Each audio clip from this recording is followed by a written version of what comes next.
અમદાવાદ ગ્રામે એલસીબીની મોટી કાર્યવાહી। સનાથલની સીમમાં ચાલતા જુગારધામ પર ગ્રામે એલસીબીની રેડ। 15.75 લાખના મુદ્દામાલ સાથે 5 ઝડપાયા, 8 આરોપીઓ થયા ફરાર।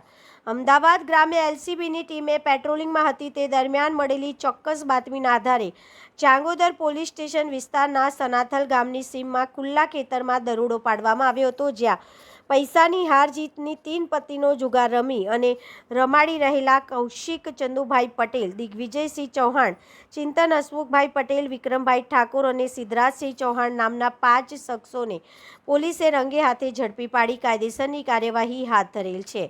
પોલીસે ઘટના સ્થળેથી રોકડા ₹1,75,000, ₹50,000ની કિંમતના 6 નંગ મોબાઈલના ફોન અને ₹13,50,000ની કિંમતના 8 વાહનો મળીને કુલ ₹15,75,000નો મુદ્દામાલ કબજે કર્યો છે। જોકે આ દરોડા દરમિયાન મહાવીરસિંહ ઉર્ફે માવુ ચૌહાણ, ગોવિંદસિંહ પરમાર, જગદીશસિંહ ચૌહાણ, રોહિત પટેલ, નરેન્દ્રભાઈ ઉર્ફે ટીનાભાઈ ઠાકોર, અશ્વિનભાઈ પરમાર, નિતેશભાઈ ઉર્ફે લાલાભાઈ પ્રજાપતિ અને રસિકભાઈ ઉર્ફે કાળુભાઈ ઠાકોર સહિતના 8 આરોપીઓ નાસી જવામાં સફળ રહ્યા છે, જેમને વોન્ટેડ જાહેર કરી પોલીસે આગળની તપાસ હાથ ધરવામાં આવી છે।